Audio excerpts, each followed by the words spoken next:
A 1 series skin and an Ivory Tower skin. Let's get into the news. Welcome back, everyone. Before we get into any of the usual things that I say, as I usually say, be careful in spending money in IDV. I wanted to stop the video and talk a little bit. So right now there's a lot of stuff going on in the IDV community in terms of trying to tell netties to stop using AI or artificial intelligence related art material, stuff like that. So they've been producing a lot of stuff that is definitely AI art. It's not just people's theories, it's pretty much guaranteed that it is the case. And of course, a lot of people are angry about it and are not very happy about it in general. Now, what can you do about this if you're someone who doesn't like this? Well, there are apparently quite a few things that you can do. I'm not aware of all of them as I'm not super involved into what's going on. Right now, I believe there is a survey over in the NGP server where you can go and kind of give that a like and go and support that post that's over there. I think IDV Logic has it. I put it on the screen right here for you guys to do. Another thing that you can go and do is you can contact Netties support and give your thoughts, go and give your reviews on their store. And I think the best thing that you can really do is to not play Identity 5 and make the statement that you're not going to play it. If I'm honestly going to be super honest with you guys, I think that is one of the best solutions for you. If you don't want to do it, that's completely fine. But if you don't support what they're doing, then I think playing the game is just showing that you do support it. And especially if you plan on spending any money in the game, you're basically just showing them support and that what they're doing is the right thing to do. You might have different opinions on that, but that is just my thoughts on this. So I am debating what to do in terms of content on my channel. We might have to make a temporary stop on the This Week in Identity 5 videos, or the TWIV videos as I call them. Maybe a permanent one, depending on what Netties says and how I feel about it. I have some very mixed feelings and I feel very uncomfortable about the situation as a whole. It's a very complicated topic. For now, I am planning on not doing any more Identity 5 streams.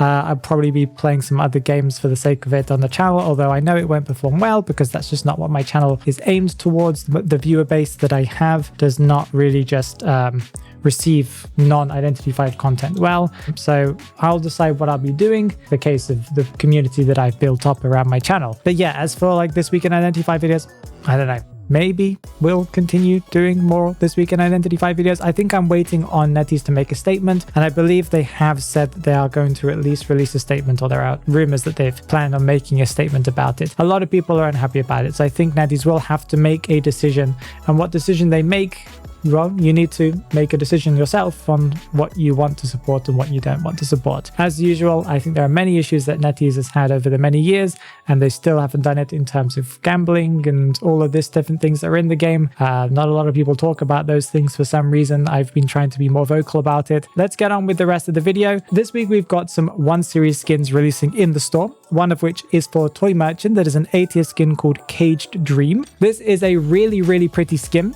I do love the look of her catapult and all of the kind of glider stuff that she's got going on. It's a very refined version of Toy Merchant, and I really do like the color choice that they've gone for here. Some of Toy Merchant's ones confuse me a lot with the Perfumer skins that we've had in the past. I get confused about which one is which until you see them catapulting and flying through the air, of course, or using a perfume. But this one will stand out to me a little bit more as being a different skin. We've also got a Shadow 8-tier skin releasing this week that is called Descent as 1.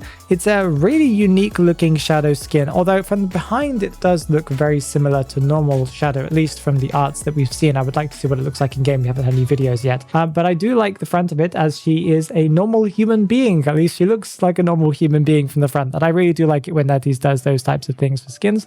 Of course, that is the theme of once, right? I do like the weapon choice that she's got going on, and although the color is quite plain color-wise, I do feel like the skin is just quite a special one for her. We've also got 2 Ivory Tower skins releasing this week, including a Sia B-tier skin called Maxime. I think that's what it's called. The name just surprised me. I just realized that's what the name of the skin is. It's quite a simple looking skin, nothing too extraordinary, to be honest. It's an okay looking skin. And we've got a Lucky Guy B-tier skin called Good Omen. It's quite a cute general design overall. I think it's one of the best Ivory Tower skins I've seen yet. We've also got a Deduction Star Prediction event, and I just realized realized as I was reading this out that I didn't make any notes about the Deduction Star prediction event. So I will probably put it on the screen right here. I'm sorry, I'm not going to stop the recording to go and find all the information. But I think there's some stuff connected to the public map going on, because I believe there's a section there on the public map that you'll be able to access. We've also got the final push event, as this is the last week before the next season, meaning you'll get increased logic from participating in the game, increased logic points, increased logic point limit, and also higher rolls on the 20-sided dice and stuff like that. And we've also got some character days this week, including Wax Artist's character day on the 16th. That's going to be his 4th character day, meaning he's getting an emote. And Hermit's character day on the 20th. That's going to be his 3rd one, and he's getting an animated graffiti as his reward. Now let's talk about some future content. We have a little bit more to talk about here, as we've got quite a lot of good reveals here. The first thing we got revealed was some more information about the upcoming Truth and Inference 8th anniversary offline gift box. Yes, that is a bit of a mouthful. It's the gift box itself is going to be called the Truth and Inference, the Herald Star of Fragrance. And this box contains, of course, a Perfumer A-tier skin that is called Lyco. I think it's either Lico or Lyco. I'm going to call it Lyco because Lico sounds very weird. It's a very, very cute looking skin. I love the choice of colors. NetEase has been doing really well with color choice recently. Really, really vivid colors, really, really glamorous look to it overall. And I think the skin will look really great in game with just how vivid the kind of contrast is between the colors. There's also going to be a Perfumer S-tier accessory in this box called Brocade Poupée. Yes, I looked up the pronunciation, and poupée I think is the correct pronunciation, although it does make me giggle. We can make a guess here at what the effects are of this accessory by the kind of mist or particles that are surrounding it. So I can imagine that's more or less what it's going to look like. There's probably going to be more to it, of course. That's probably going to be the general theme. There is a B-tier pet included in this box that's called Pony. It's a very cute looking pet, but the name is very boring.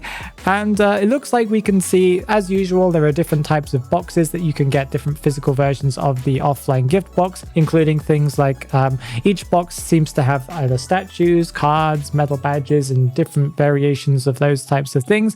I put it on the screen right here so you guys can make a decision if you're going to purchase it at all. And I believe the pre-order period will be between April 28th and July 2nd for this physical gift box, and they can be very expensive, although you are getting something physical from it, so that does mean that you can keep something if NetEase were to close down the game for some reason or delete your account or something. You get something physical from it. These previously mentioned things such as the skin, the accessory, the pet, and all of that lot will be available in the store, in-game store, next year on April 1st, 2027, and will be echoes only. Another thing we have to talk about, I just realized my battery is getting low here. We had a reveal for the new Hunter Dentist and all of his abilities. His abilities are quite cool, I must say. I was very excited as I was watching him.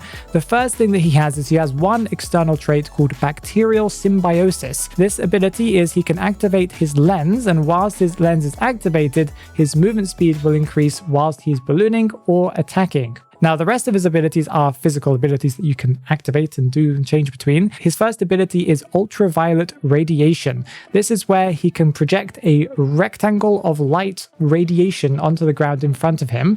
Whilst this is active, Dentist cannot change his camera angle whilst he's attacking or ballooning. He can move his character model, but not the camera angle, whilst he's in these animations. Whilst normal or charge attacking, if a survivor is within this rectangular area when the attack animation ends, so kind of basically when the hit would normally hit a survivor if it were to hit him with the normal weapon, the survivor will take damage equal to, as far as we can tell, half of a normal attack, or more if it is a detention.